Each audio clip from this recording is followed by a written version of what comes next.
हाँ जी, good evening. कैसे हो दोस्तों? उम्मीद करता हूँ कि बहुत बढ़िया होंगे। आज बहुत ही महत्वपूर्ण टॉपिक आप लोगों के लिए, हरियाणा पीजीटी वर्ल्ड हिस्ट्री से संबंधित टॉपिक आपका इंडस्ट्रियल रिवॉल्यूशन, औद्योगिक क्रांति, आज हम पढ़ने जा रहे हैं। देखिए दोस्तों, आज से लगभग 40 दिन पहले आपका पीजीटी का सिलेबस स्टार्ट किया था। बहुत सारे स्टूडेंट को ये लग रहा था कि शायद एक दो यूनिट मुश्किल से होगी, क्या ही होगा 1.5 महीने के अंदर। एंसेंट हिस्ट्री आपका कंप्लीट हुआ, मॉडर्न हिस्ट्री आपका कंप्लीट हुआ, मिडाइवल हिस्ट्री दिल्ली सल्तनत वाला पार्ट आपका हो गया, साथ में हमने वर्ल्ड हिस्ट्री को लेकर चला। भाई वर्ल्ड हिस्ट्री को लेकर चल रहे हैं। जो बात मैंने बोली थी कि आपको मैं 20 तारीख तक, 20 या 21 तारीख तक मैं आपका सिलेबस लगभग कंप्लीट करा दूंगा और रिवीजन भी साथ साथ में मैं करा ही रहा हूं आपको। गूगल मीट पे डाउट क्लासेस आपकी मैं ले रहा हूं, तो आप बिल्कुल माइंड फ्री होकर ज़्यादा प्रेशर लेने की ज़रूरत नहीं है। जितना कवर करा रहा हूं उतना पढ़ लेना, उस ज़्यादा मतलब टेंशन नहीं लेनी है ना, इसी में से चीज़ें आपकी कवर हो जाएगी। तो आज का जो आपका जो टॉपिक है, मैंने क्योंकि इसमें हमारे विश्व इतिहास के अंदर, वर्ल्ड हिस्ट्री के अंदर, पीजीटी के अंदर कई सारे टॉपिक है, जिसमें इंडस्ट्रियल रिवोल्यूशन है, चाइनीज़ वाला है, जापान वाला है, कई सारी सिविलाइजेशन हमारी दी गई है, या इंपेरियलिज्म पे है, साम्राज्यवाद पे, कॉलोनियलिज्म पे है, उपनिवेशवाद पे, या फिर वो जो है यायावर जातियों से संबंधित है। यानी कि कहूँ तो मैं आपको 11th क्लास की जो एनसीईआरटी है वो आपको दी गई है सिलेबस के अंदर, वर्ल्ड हिस्ट्री के अंदर, है ना। तो इसमें कोई ऐसा तो है नहीं कि भाई हम सीक्वेंस से चलेंगे तभी चीज़ें समझ में हमारी आएगी शुरू से, है ना। सिविलाइजेशन का और इन सब चीज़ों से कोई एक दूसरे से लेना देना नहीं है। तो हम शुरुआत आज अपनी इसकी करेंगे इंडस्ट्रियल रिवॉल्यूशन से, औद्योगिक क्रांति से। दोस्तों क्या है ना कि समस्या ये है कि जब हम प्राचीन, मध्यकालीन, आधुनिक भारत पढ़ते हैं तो हमारे दिमाग में एक खाका, हमारे दिमाग में एक इमेज ऑलरेडी बनी हुई होती है कि कोई भी चैप्टर हम पढ़ते हैं, मान लिया हमने मौर्य साम्राज्य उठाया, कि मौर्य साम्राज्य में क्या क्या चीज़ें पढ़नी होती है। सबसे पहले हम उनके सोर्सेज को देखते हैं, क्या क्या आर्कियोलॉजिकल सोर्सेज मिले, कौन कौन से अभिलेख मिले। फिर हम देखते हैं कि उनके सोर्सेज हो गए, लिटरेचर देखते हैं, लिटरेचर हम पढ़ते हैं उनकी, इंडिका को देखते हैं, अर्थशास्त्र को देखते हैं। फिर हम चंद्रगुप्त को पढ़ते हैं, बिंदुसार, अशोक को पढ़ते हुए, लेटर मौर्यन शासकों को पढ़ते हुए, उनका एडमिनिस्ट्रेशन, कल्चर, आर्ट वगैरह ये सब देखते हैं। तो हमारे दिमाग में हमें पता है कि हमें वहाँ पे पढ़ना क्या है। यही चीज़ आप मिडाइवल और मॉडर्न में पता है।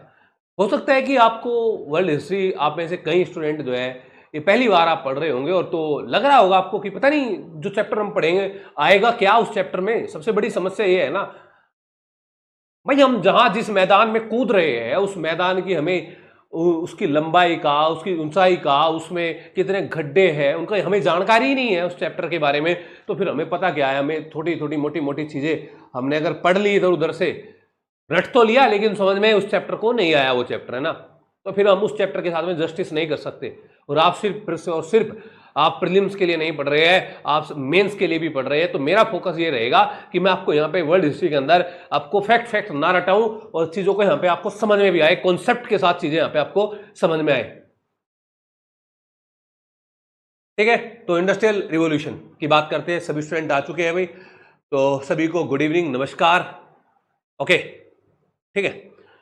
सबसे पहली बात, अब जब हम चैप्टर को पढ़ते हैं इंडस्ट्रियल रिवॉल्यूशन को, तो आप कहते हैं कि क्या होता है ये इंडस्ट्रियल रिवॉल्यूशन या औद्योगिक क्रांति क्या है। फिर दूसरा दिमाग में आता है, क्या जब समझ में आती है ये कब हुई, कब हुई, कब का क्वेश्चन आता है। फिर तीसरा क्वेश्चन आपके दिमाग में आता है, कहां हुई। फिर चौथा क्वेश्चन आपका दिमाग करता है कि किसने की। फिर पांचवा क्वेश्चन आपका दिमाग लेके आता है, क्यों हुई, क्यों हुआ ये इंडस्ट्रियल रिवॉल्यूशन। और छठा क्वेश्चन आपका दिमाग करता है कि क्या प्रभाव पड़ा इंडस्ट्रियल रिवॉल्यूशन का, औद्योगिक क्रांति का क्या प्रभाव पड़ा। कितनी बातें बोली मैंने आपको कि क्या है, इसका मतलब क्या है। दूसरी बात, कहां हुई, कैसे हुई, क्यों हुई, क्या प्रभाव पड़ा औद्योगिक क्रांति का। यह सब बातों का जवाब ही पूरे चैप्टर का सार है इसका, औद्योगिक क्रांति में, इंडस्ट्रियल रिवॉल्यूशन के अंदर। तो जब हम सबसे पहले हम चर्चा करते हैं कि कब हुआ इंडस्ट्रियल रिवॉल्यूशन, औद्योगिक क्रांति कब हुई, तो हम कहते हैं कि एग्जैक्ट कोई ऐसी डेट नहीं है कि हम ये कह दें कि जैसे कि हम फ्रांस की क्रांति की डेट बता देते हैं, ईयर बता देते हैं, या अमेरिकन क्रांति की ईयर बता देते हैं, रूसी क्रांति का ईयर बता देते हैं, लेकिन आप यहां पे ऐसा नहीं बता सकते कि इंडस्ट्रियल रिवॉल्यूशन एग्जैक्ट उस डेट के अंदर ये हमारा शुरू हुआ। हम यहां पे क्या कहेंगे कि हम मोटा मोटा मान लेते हैं कि ये लगभग है कि 1750 से लेके 1760 के दशक में ये हमारा इंडस्ट्रियल रिवॉल्यूशन स्टार्ट हुआ। पूरा एक डिकेड ले लेते हैं 1750 से 1760 के बीच का। तो यानी कि अगर मैं कहूं आपको, आपसे क्वेश्चन पूछा जाए कि कब हुआ इंडस्ट्रियल रिवॉल्यूशन, तो आप कहेंगे कि 1750 से 60 के बीच में, एग्जैक्ट हमें नहीं पता, ये डेट है, लगभग है, ठीक है, आपको पता चला शुरुआत होगी। फिर आप कहेंगे कहां पे, मैं कहूंगा इंग्लैंड में।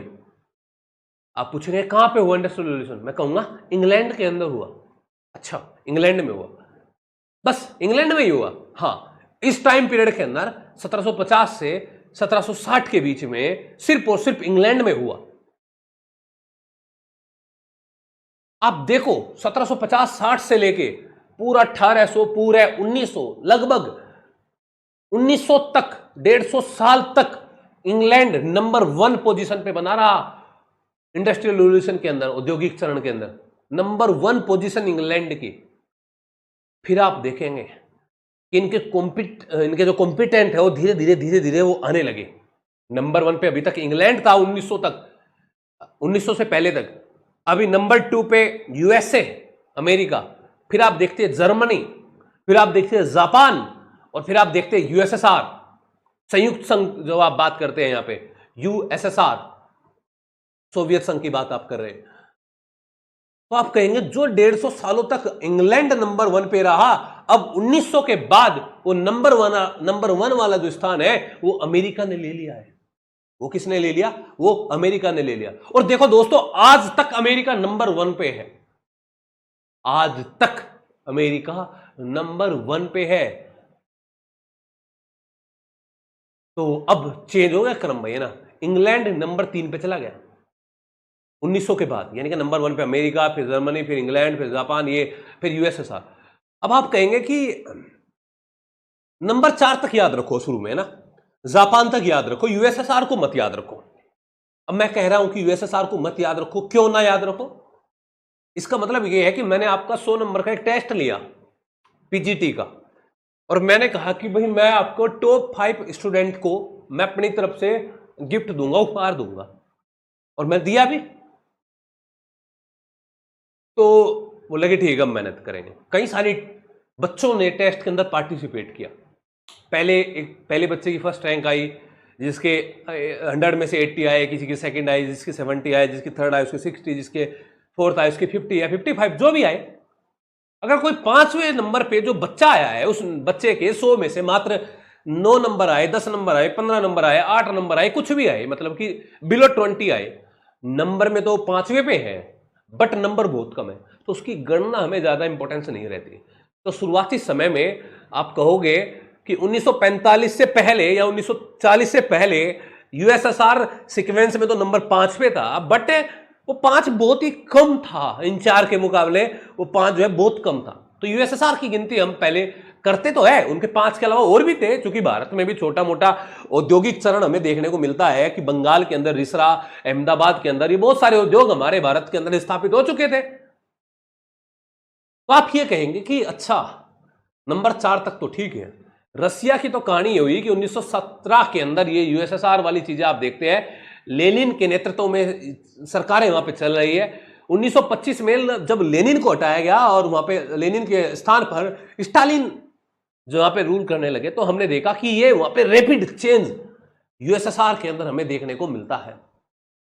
और 1925 के बाद और 1945 में आप देखो यार, जो रसिया नंबर 5 पे था, वो अब शीत युद्ध, हम कोल्ड वॉर देखेंगे 1945 से 1990 के बीच में। तो आप एक चीज पाएंगे यहां पे कि अब रसिया वही दूसरे नंबर पे अमेरिका के बाद 1990 तक, है ना, एक बहुत बड़ा चेंज। और एक सबसे कमाल की बात बताऊं आपको कि नंबर 5 में अभी तक आपने चाइना का जिक्र नहीं किया। 1976 के बाद क्या जबरदस्त टेक्नोलॉजी के अंदर चेंज चाइना के अंदर लाया गया कि अभी नंबर 2 स्थिति में चाइना बैठा है। नंबर 2 की स्थिति में, नंबर 1 तो अमेरिका ही है, नंबर 2 चाइना है।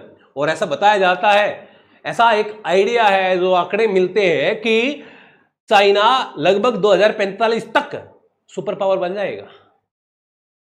अब प्रयास तो अमेरिका लगातार कर रहा है। अभी अमेरिका के पास में बेहतर रिसोर्सेज है, अमेरिका के पास में बेहतर ज्योग्राफिकल सिचुएशन है, बट चाइना के अंदर आप देखो कि किस प्रकार से जो प्रयोग कर रहे हैं टेक्नोलॉजी के क्षेत्र में, वो अपने आप में बहुत ही शानदार और बहुत ही जानदार है टेक्नोलॉजी के एरिया में। तो आप यहां पे एक चीज आप यहां पे देख रहे हैं दोस्तों, कि हम कह सकते हैं, और ये कोरोना ने बहुत बड़ा बदलाव कोरोना के समय में आया है। तो ये क्वेश्चन में जो जवाब आपको दे रहा हूं, ये वो क्वेश्चन का जवाब है। आपसे पूछे कि औद्योगिक क्रांति हुई कहां, तो कहां मतलब इंग्लैंड। उसके बाद अन्य कौन कौन से देश, तो मैंने कहा अमेरिका, जर्मनी, जापान, फ्रांस वगैरह, यूएसएसआर, अन्य देशों में। आप कहेंगे क्या फिर जैसे कि जो इंग्लैंड में जिस मॉडल पे औद्योगिक क्रांति शुरू हुई है, क्या वही मॉडल लेके जर्मनी, अमेरिका, रसिया, फ्रांस, जापान इसी मॉडल पे आगे चलकर कार्य किया इन्होंने? ये अपने आप में एक क्वेश्चन है, एग्जाम में बनता है, इस पर लेके चर्चा करेंगे हम आगे चलकर। फिर दूसरा क्वेश्चन जो एग्जाम में मेंस के लिए बनेगा, कि इंग्लैंड में ही क्यों औद्योगिक क्रांति शुरू हुई? इंग्लैंड में ही क्यों औद्योगिक क्रांति शुरू हुई, इसको लेकर एक क्वेश्चन बनता है हमेशा। तीसरा क्वेश्चन जो बनेगा यहां से सबसे ज्यादा, वो बनता है इनके प्रभाव पे, औद्योगिक क्रांति के प्रभाव क्या पड़ा। सभी चर्चा हम 1 to 1 करके यहां पे करेंगे। तो सबसे पहली बात की कब हुई, आपने कहा 1750 से 60 के मिड में। कहां हुई वो मैंने बता दिया। अब आप कहेंगे किसने किया, अब आप क्या कहेंगे, किसने किया? किसने का मतलब है कि traders, technology and transportation. Traders यानी कि व्यापारी, टेक्नोलॉजी एंड ट्रांसपोर्टेशन। अब आप देख रहे हैं कि व्यापारी वर्ग, तकनीकी और ट्रांसपोर्टेशन। अब यहां पे एक बार अब समझना जरूरी हो जाता है, इसको क्या वाली परिभाषा समझा दूं अब, और क्या में और किसने में फिर अंतर, यहां पे चीजें आपको समझ में आ जाएगा बहुत बढ़िया तरीके से।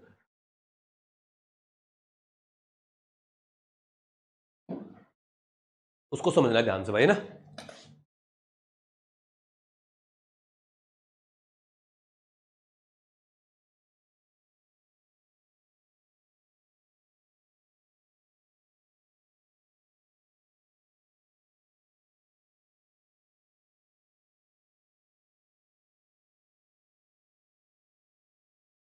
देखो भाई, तो मैंने सबसे पहले आपको बोला क्या था ये, अब इस क्या के ऊपर चर्चा करेंगे। कब हुआ मैंने बताया 1750-60 में इंग्लैंड से आरंभ हुआ, फिर यूएसए, जर्मनी, जापान, यूएसएसआर, इसके बारे में चर्चा कर ली। किसने किया? ट्रेडर्स, टेक्नोलॉजी एंड ट्रांसपोर्टेशन, इसके बारे में चर्चा कर ली। सबसे ज़्यादा क्वेश्चन यहाँ से आता है। अब बात आई क्या है, और यहाँ से ये मैंने चर्चा कर ली, क्या इंग्लैंड के रास्ते पर चलकर ही शेष विश्व में इंटरनेशनल रिवोल्यूशन का विकास हुआ? ये अपने आप में एक क्वेश्चन बनता है मेंस के लिए। क्या इंग्लैंड के रास्ते पर चलकर, इंग्लैंड के मॉडल को अपनाकर ही शेष विश्व के अंदर क्या इंटरनेशनल रिवॉल्यूशन का ये विकास हुआ? इसके लेकर हम यहाँ पे चर्चा करेंगे भाई, ठीक है।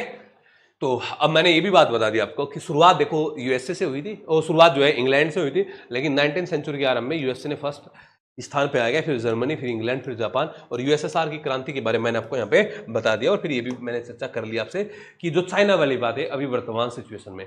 अब बात आती है दोस्तों कि क्या था ये इंडस्ट्रियल रिवॉल्यूशन। हम साधारण सी भाषा में हम कहते हैं कि ये परंपरागत स्थानों, जो परंपरागत जो हमारे उद्योग होते थे, उनका स्थान जो है अब जो है मॉडर्न टेक्नोलॉजी ने ले लिया। यही तो था औद्योगिक क्रांति। हम सामान्य सी भाषा में हम ये बोलते हैं।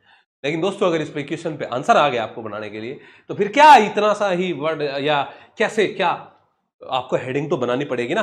तो चीज़ों को तो आपने चीज़ों को साथ में यहाँ पे लेके चलना पड़ेगा। तो फिर जब चीज़ों को, बहुत सारी चीज़ों को एक साथ में लेके चलना है, तो उसके लिए बहुत सारी चीज़ों को पढ़ना पड़ेगा। तो आप इसका तात्पर्य आप समझेंगे कि इसका मीनिंग क्या है, इसका अर्थ क्या है। इसके अर्थ को जब आप समझेंगे तो अर्थ में ये कहेंगे कि पहले क्या था, पहले क्या था और अब क्या है। इसमें आपस में एक तुलनात्मक, पहले क्या था और अब क्या है, इसमें आपस में एक तुलनात्मक अध्ययन करेंगे आप।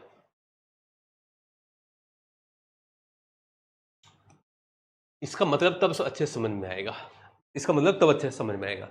तो आप क्या कहेंगे कि पहले क्या था, इसका मतलब इंडस्ट्रियल रिवॉल्यूशन। तो आप कहेंगे हथकरघा उद्योग, हथकरघा उद्योग,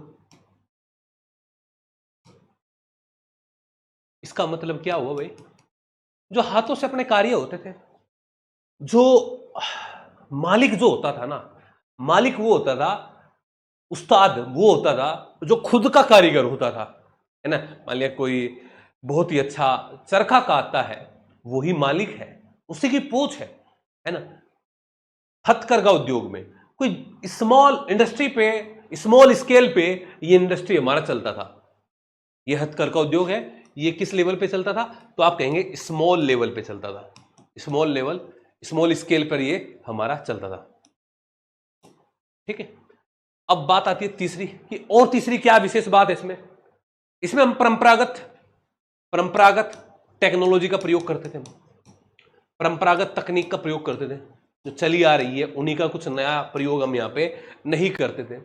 चौथी बात जो हम यहाँ पे प्रयोग हम यहाँ पे करते थे, तो यहाँ पे हम कहते थे कि इसमें लेबर फोर्स बहुत कम होता था, लेबर फोर्स जो होता था वो बहुत ही कम होता था, लेबर फोर्स बहुत कम होता था। इसका मतलब क्या हुआ, इसका मतलब ये हुआ लेबर फोर्स बहुत कम कि भाई देखो घर के दो चार पांच सात लोग होते थे जो उद्योग से मतलब उसी में काम कर लेते थे, छोटे मोटे उद्योग थे, स्मॉल इंडस्ट्री में थे, है ना, वही लोग मिलके जो है अपना कार्य कर लेते थे, एक दो इधर उधर का आसपास का जाता था। तो यहाँ पे लेबर फोर्स जो थी वो बहुत कम यहाँ पे हुआ करती थी। तो पांचों पॉइंट आप बोलेंगे पहले इसमें जो हम बात कर रहे हैं कि इसमें कैपिटल की ज्यादा जरूरत नहीं थी, मतलब पूंजी की ज्यादा आवश्यकता यहाँ पे नहीं थी, ज्यादा बड़े स्तर पे पूंजी की जरूरत नहीं थी। तो ये 5 पॉइंट ध्यान से समझो। अगर आपको अर्थ बताना है इंडस्ट्रियल रिवॉल्यूशन का, औद्योगिक क्रांति का, तो ये 5 चीजें बहुत ही अच्छे तरीके से उसको डिफाइन कर रही है। ये हथकरघा उद्योग है, स्मॉल स्केल पे उद्योग चलते थे, परंपरागत तकनीक का प्रयोग किया गया है, लेबर फोर्स बहुत कम थी यहाँ पे, है ना, और असली खेल तो कैपिटल का है, असली खेल किसका है, पूंजी का है ना। तो ये 5 बातें यहाँ पे आपको विशेष तौर पे आपको यहाँ पे याद रखना है कि परंपरागत उद्योग है, स्मॉल इंडस्ट्री इसमें होता है। और फिर आप कहेंगे अब ये कहेंगे हथकरघा उद्योग की जगह किस, हथकरघा उद्योग का स्थान किसने लिया, तो आप कहेंगे मॉडर्न टेक्नोलॉजी ने ले लिया, पहली बात, आधुनिक तकनीक ने ले लिया। फिर आप कहेंगे दूसरी बात, दूसरा चेंज यहां पे क्या आया मॉडर्न टेक्नोलॉजी के बाद में, ये स्मॉल स्केल पे था, ये लार्ज स्केल पे होगा, ये लार्ज स्केल पे होगा। फिर तीसरी बात हमारी आई है, तीसरी बात क्या है, तीसरी बात हमारी यहां पे आई है कि यहां पे परंपरागत तकनीक वो सब होता था, यहां पे एक जो इंपॉर्टेंट बात है, यहां पे कच्चा माल बहुत ज्यादा जरूरत होगी यहां पे ना, कच्चा माल अधिक मात्रा में, कच्चे माल की अधिक मात्रा में जरूरत होगी हमें यहां पे ना, आधुनिक तकनीक के अंदर। चौथी बात जो हम यहां पे पढ़ते हैं कि यहां पे हम देखते हैं कि छोटा सा घर में अपना काम कर लेते थे हम उद्योग वगैरह का, यहां पे बड़े बड़े कारखानों की जरूरत होती है, बड़े बड़े कारखाना यहां पे हमें जरूरत में प्रयोग में लाए जाते हैं। पांचवी बात, यहां पे जो पूंजी है, जो कैपिटल है, वो स्मॉल मतलब कम पूंजी में काम चल जाता था, यहां पे लार्ज स्केल में पूंजी काम, लार्ज मात्रा में यहां पे कैपिटल की जरूरत पड़ती है बड़े स्तर पे। बिना, अगर किसी के पास में पूंजी नहीं है तो बिना पूंजी के जो है अब वो व्यक्ति सरवाइव नहीं कर पाएगा इस मॉडर्न इंडस्ट्री के अंदर। अब आप समझो, एक उदाहरण से समझो आप, ये पहले का उद्योग और ये अब का उद्योग,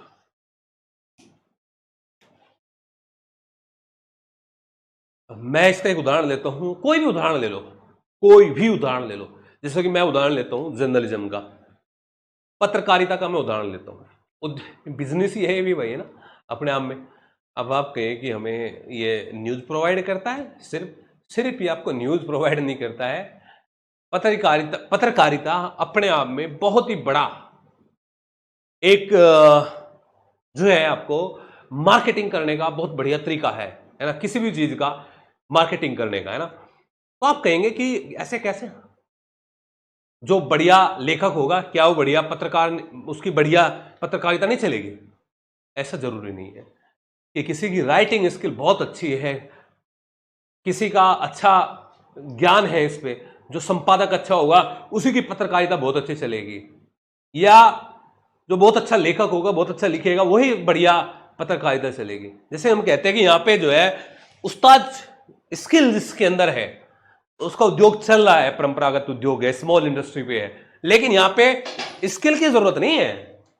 जो बड़े बड़े जो व्यापारी हैं वो पीएचडी और पीडीएफ और डिलीट नहीं है वो, है ना, कि वो जितने ज्यादा पढ़ेंगे वो उतने बड़े उद्योगपति बनेंगे, ऐसा नहीं है। वो हो सकता है कि 10th पास हो सकता है 12th पास हो सकता है कि उन्होंने किसी ने कर भी रखा हो बीटेक वगैरह, लेकिन कंपलसरी नहीं है भाई। और हो सकता है कि वो मान लिया कोई उद्योग चला रहे हैं और उस उद्योग की उनको शुरू में ना एजुकेशन है ना कुछ है ना उनके पास में स्किल है, और लेकिन मैनेजमेंट उनका बहुत बढ़िया है, प्रबंधन उनका बहुत बढ़िया है, उनको पता है कैसे टीम को हायर करना है, बहुत बीटेक एमटेक घूम रहे हैं कैसे उनको लेना है, क्या मार्केटिंग करनी है। तो मतलब मैं ये कह रहा हूं आपको, जो जर्नलिज्म पत्रकारिता की बात कह रहा हूं, कि जितना अच्छा लेखक होगा जितना अच्छा संपादक होगा जरूरी नहीं है उसकी पत्रकारिता चले। पत्रकारिता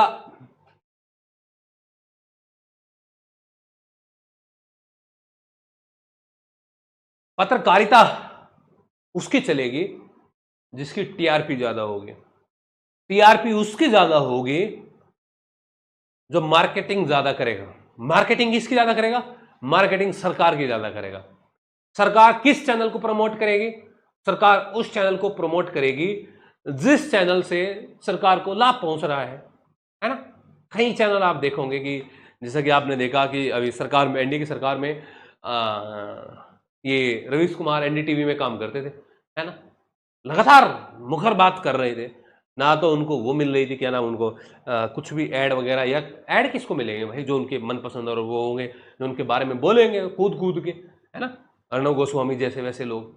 तो मतलब मैं ये कह रहा हूं आपको कि भाई ये चीजें जो है ना मॉडर्न तरीके से डेवलप होगी। जरूरी नहीं है कि जो जितना अच्छा पढ़ा होगा वो इतना अच्छा यहाँ पर भी काम करेगा। तो यहाँ पे उस्ताद की जरूरत नहीं है, यहाँ पे उस्ताद की जरूरत नहीं है।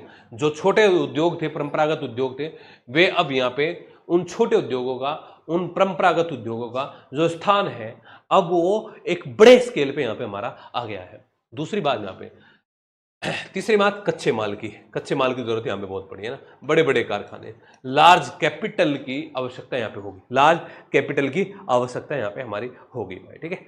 तो ये बातें आपको यहाँ पे समझ में आई होगी कि क्या था, मतलब क्या था वाली बातें एकदम आपको यहाँ पे समझ में आ गई होगी। तो देखो अभी तक हमने क्या क्या बताया है इसमें कॉन्सेप्चुअल तरीके से। मैंने बताया आपको कि क्या था इंडस्ट्रियल रिवॉल्यूशन, वो मैंने बता दिया। कब हुआ इसके बारे में मोटी चर्चा कर ली, कहाँ हुआ ये बताया, लेकिन इनमें चर्चा नहीं की। इनका परिणाम में इंडिविजुअल लगभग है कि 2-3 क्लास इन पे होगी ना, 2-3 क्लास जल्दी जल्दी करेंगे कि जापान का जो मॉडल है उसको पढ़ना बहुत बहुत ज्यादा जरूरी है, और यूएसएसआर का मॉडल, जर्मनी का मॉडल, इनके मॉडल को पढ़ना है भाई, इसके अंदर है ना, इनके मॉडल को यहाँ पे पढ़ना है।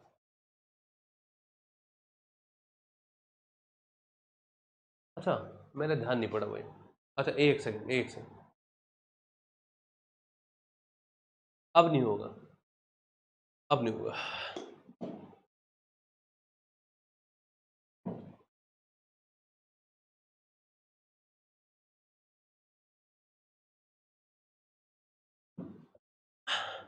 कौन किया ये बात होगी ना, प्रभाव के बारे में चर्चा अलग से होगी।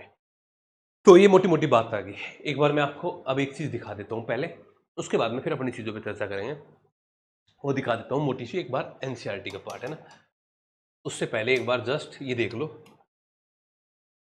कि एलसीए नोल्स के द्वारा, एलसीए नोल्स के द्वारा औद्योगिक क्रांति में 6 बड़े परिवर्तन जो बताए कि कैसे किस क्षेत्र ने औद्योगिक क्रांति के अंदर बड़े परिवर्तन लेके आए हैं।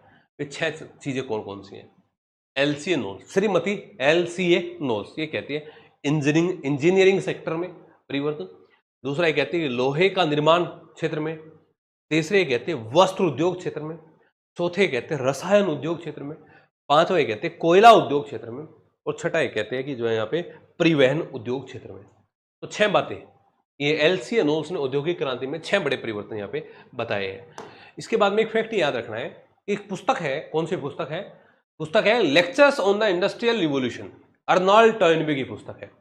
Lectures on the Industrial Revolution, ये किसकी पुस्तक है? अर्नोल्ड टॉयनबे की। इसमें कहा है कि औद्योगिक क्रांति कोई ऐसी चीज नहीं है कि जो एक दिन में, जो 2 दिन में जो चल गई हो, नहीं। औद्योगिक क्रांति एक सतत प्रक्रिया है ना, एक लंबा टाइम फेज औद्योगिक क्रांति के अंदर हमें देखने को मिलता है। तो ये है औद्योगिक क्रांति। तो ये अगर पूछा जाए कि lectures on the Industrial revolution पुस्तक किसकी है, तो आप क्या कहेंगे, ये है हमारी अर्नोल्ड टॉयनबी की, है ना, अर्नोल्ड टॉयनबी। एक बार मैं मोटा सा आपको वो दिखा देता हूं बस, है ना, मोटा सा फेज उसका दिखा देता हूं मैं, एनसीईआरटी का एक बार, है ना, उसके बाद फिर हम अपना आगे इसको बढ़ाएंगे। अरे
दिख रहा है भाई सभी,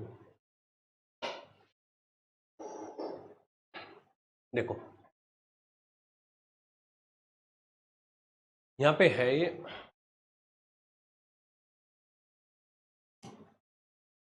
कि ब्रिटेन में 1780 के दशक से और 1850 के दशक के बीच उद्योग और अर्थव्यवस्था का जो रूपांतरण हुआ उसे प्रथम औद्योगिक क्रांति कहते हैं। इसमें 1780 दिया है, मैंने 1750-60 कहा है, कोई बड़ी बात नहीं है ना, ये औद्योगिक क्रांति है। बाद में यूरोप के दूसरे देशों में भी, अमेरिका में परिवर्तन हुए, उन सब में विश्व समाज अर्थव्यवस्था पर काफी प्रभाव पड़ा। यानी कि कहूँ तो मैं अगर आपको कि हाँ, मैं कहूँ तो अगर आपको कि मैं इसके अलग से अपने नोट्स दूंगा, है ना, इसके अपने अलग से एक वो भी दूंगा, इसके नोट्स भी दूंगा, है ना, तो उससे पढ़ लेना। उसमें क्या है कि एग्जैक्ट आपकी मेंस की भी तैयारी साथ साथ हो जाएगी, एग्जैक्ट मेंस की तैयारी हो जाएगी उसके। तो यहाँ पे ये बातें, मोटी मोटी बातें बोली गई हैं, जो मैंने बातें लगभग बताई है। उसके बाद में मैं क्या कह रहा हूँ, औद्योगिक क्रांति शब्द का प्रयोग यूरोपीय विद्वानों जैसे फ्रांस में जॉर्जिस मिसले और जर्मनी में फ्राइडरिक एंजेल्स द्वारा किया गया। देखो ये फैक्चुअल चीजें हैं, ये फैक्चुअल चीजें हैं। फैक्चुअल चीजें मतलब कि यहाँ पे जहां से एग्जाम में डायरेक्ट क्वेश्चन बनता है कि औद्योगिक क्रांति शब्द का प्रयोग यूरोपीय विद्वानों जैसे फ्रांस में किसने किया है, औद्योगिक क्रांति शब्द का प्रयोग, तो आप कहेंगे फ्रांस में औद्योगिक क्रांति शब्द का प्रयोग किया है जॉर्जिस मिसले ने। वहीं पे जर्मनी के अंदर फ्रेडरिक एंजेल्स ने औद्योगिक क्रांति का शब्द का प्रयोग यहां पे किया है। फिर हम कहते हैं अंग्रेजी में शब्द का प्रयोग पहली बार अर्नोल्ड टॉयनबी ने किया है, अर्नोल्ड टॉयनबी ने यहां पे किया है, ठीक है। वहीं पे कहते हैं टी.एस. एस्टन और पॉल मोंटो, एरिक होब्सोम मोटे तौर पर टॉयनबी के विचारों से सहमत थे। इन्होंने जो बात टॉयनबी ने बोली है वो उस विचार से ये भी सहमत थे। मैंने जब उस दिन टेस्ट लिया था आपका कंबाइन, तो मैंने एस्टन से संबंधित आपसे एक दो क्वेश्चन औद्योगिक क्रांति में दिया था, शायद आपने पता नहीं सही किया या गलत किया, उसके बाद आपने उसका सोल्यूशन देखा कि नहीं देखा। अब यहाँ पे क्वेश्चन आया कि औद्योगिक क्रांति जो है इंग्लैंड में ही क्यों शुरू हुई, औद्योगिक क्रांति इंग्लैंड में ही क्यों शुरू हुई। इसका जवाब कि ब्रिटेन पहला देश था जिसने सर्वप्रथम आधुनिक औद्योगिकरण का अनुभव किया। यह 17वीं शताब्दी से राजनीतिक दृष्टि से सुदृढ़ और एवं संतुलित रहा था। इसके तीनों हिस्सों इंग्लैंड, वेल्स और स्कॉटलैंड, इंग्लैंड इसको हम क्या कहते हैं, तीन भाग है ना इसके, इंग्लैंड, वेल्स और स्कॉटलैंड, पर एक ही राजतंत्र यानी सम्राट का एक छत्र शासन रहा था। इसका अर्थ यह हुआ कि संपूर्ण राज्य में एक ही कानून व्यवस्था, एक ही सिक्का और एक ही बाजार व्यवस्था थी, एक ही बाजार व्यवस्था। इस बाजार व्यवस्था में स्थानीय प्राधिकरणों का कोई हस्तक्षेप नहीं था। वे अपने इलाकों से होकर गुजरने वाले माल पर कोई कर नहीं लगा सकते थे, जिससे कि उनकी कीमत बढ़ जाती। अब देखो चीजें क्या है, यहाँ पर भी थोड़ी सी समझने वाली चीजें हैं। अब मान लिया क्या है कि धीरे धीरे परंपरागत उद्योगों से कैसे ये आधुनिक उद्योग में तब्दील हुआ। अब मान लिया हम परंपरागत उद्योग कर रहे हैं, ठीक है, हम दिन में मान लिया किसी भी चीज में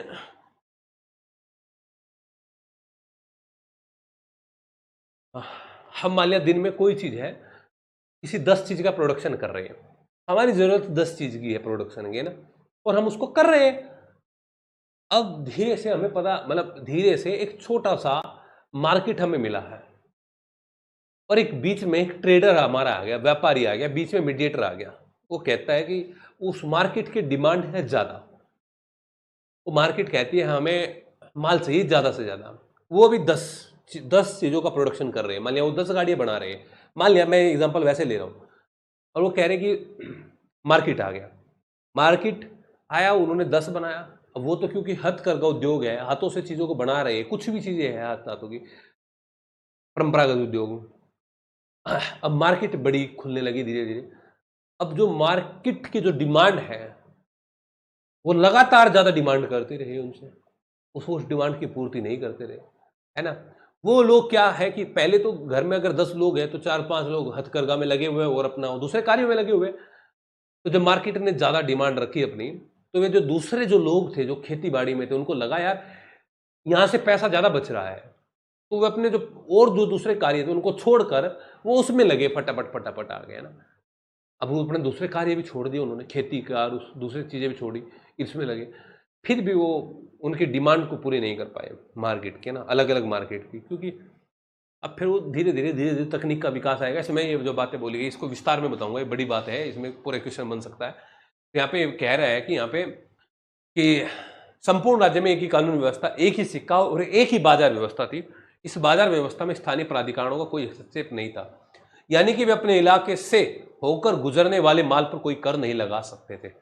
मैंने उस दिन आपसे एक क्वेश्चन बनाया था, और मैंने क्वेश्चन क्या बनाया था आपसे, वो यहीं से बनाया था एनसीईआरटी में से, कि मैंने ब्रिटेन की जगह अमेरिका ले लिया था, कि अमेरिका में संपूर्ण अमेरिका राज्य में एक सी कानून व्यवस्था, एक सी सिक्का और एक सी बाजार व्यवस्था थी। ये क्वेश्चन देखा आपने उस दिन टेस्ट में, हमारा जो पीजीटी की जो टेस्ट सीरीज स्टार्ट की हमने, वहां पे ये क्वेश्चन देखा आपने, किसी ने पता नहीं देखा होगा कि नहीं देखा होगा, बट ये क्वेश्चन मैंने दिया था कि मैंने वहां पे ब्रिटेन की जगह, मैंने वहां पे ब्रिटेन की जगह, उसकी जगह क्या कर दिया मैंने, तो ब्रिटेन की जगह वहां पे मैं ले आया था अमेरिका को, और वहां पे बहुत सारे स्टूडेंट ने गलती करा होगा, है ना। तो यहाँ पे याद रखना, कहाँ की कानून व्यवस्था, सिक्का प्रणाली और बाजार व्यवस्था एक सी थी, तो ब्रिटेन की थी, ब्रिटेन की थी। और ये क्वेश्चन एक बार कहीं पीवाईक्यू में आया भी है ना। 18वीं शताब्दी में इंग्लैंड में एक बड़े आर्थिक परिवर्तन के दौर से गुजरा था, जिसे बाद में कृषि क्रांति कहा गया। ये एक ऐसी प्रक्रिया थी जिसके द्वारा बड़े जमींदारों ने अपनी ही संपत्तियों के आसपास छोटे छोटे खेत खरीद लिए और गांव की सार्वजनिक जमीनों को घेर लिया। इस प्रकार उन्होंने बड़ी बड़ी भू संपदाएं बना ली, जिससे खाद्य उत्पादन में वृद्धि हुई। इससे भूमिहीन किसानों और गांव की सार्वजनिक जमीनों पर अपने पशु चराने वाले चरवाह और पशुपालकों को कहीं और काम धंधा तलाशने के लिए मजबूर होना पड़ा। उनमें से अधिकांश लोग आसपास के शहरों में चले गए। देखो कितनी महत्वपूर्ण बात है, कितनी महत्वपूर्ण बात है। ये क्या कह रहे हैं, 18वीं शताब्दी में यहाँ पे कृषि क्रांति आई। कृषि क्रांति में क्या हुआ कि कृषि क्रांति के अंदर यहाँ पे ये हुआ कि जो बड़े जमींदार हैं उसने आसपास के जो छोटे छोटे जो जमींदार है, जो छोटे छोटे भूमि मालिक है, उनसे वो भूमि को ले लिया, छीन लिया या खरीद लिया, जो भी है, और बड़े बड़े फार्म वहां पे उन्होंने बना लिए, है ना। उन्होंने बड़ी संपदाएं उन्होंने कर ली। इससे क्या हुआ कि जो भूमिहीन जो किसान थे, जो भी वहां पे कार्य कर रहे थे, उनका रोजगार चला गया उनका, तो वो अब शहर की तलाश करने लगे। अब वो शहर की तलाश करने लगे, वो गांव आसपास के शहरों में वो चले गए, आसपास के, है ना। अब 18वीं शताब्दी में से यूरोप के बहुत से शहर क्षेत्रफल और आबादी दोनों ही दृष्टि से बढ़ने लगे थे। इस बीच में 1750 से 1800 के बीच में दोगुना हो गया, है ना। और बड़े बड़े शहर यहाँ पे हमारे यहाँ पे चीजें आने लगी थी। तो अब हम इनको चीजों को यहाँ पे एक एक करके आगे देखेंगे दोस्तों, है ना। तो मैं आज इसको इतना ही रखता हूँ, और बस वर्ल्ड हिस्ट्री हमने शुरू कर दिया, और अब दिन में कई कई क्लासेस हम इसके अपनी करेंगे और चीजें समझ में आएगी, है ना। साथ साथ में मैं क्वेश्चन भी प्रैक्टिस इसकी कराता रहूंगा आपको, जितने क्वेश्चन बनेंगे। मुझे लगता है इससे अगर आपने 40 क्वेश्चन बढ़िया से कर लिए ना, मेरे बनाए हुए 30 से 40 क्वेश्चन, तो पूरा मतलब हर चैप्टर के जितने जितने क्वेश्चन मैं कराऊं तो उतने कर लेना। उससे ज़्यादा मुझे नहीं लगता कुछ आएगा आपका, है ना। तो वो कर लेना भैया, ना। आज इतने रखते हैं, शुरुआत कर दी वर्ल्ड हिस्ट्री, कल इसको अपना बढ़ाएंगे। और कल संडे है भाई, कल मैं क्लास लूंगा सुबह, और सुबह मतलब कि अर्ली मॉर्निंग, मुझे फिर निकलना है। सुबह में क्लास लूंगा कल सुबह 6 बजे, है ना। तो कल का शेड्यूल संडे का थोड़ा इस तरीके से रहेगा, तो मॉर्निंग में 6 AM आपको रेडी रहना भाई। Okay, thank you. इसी को आगे बढ़ाएंगे, और उधर जो चल रहा है हमारा वो चलता रहेगा। धन्यवाद। टेस्ट लेंगे भाई।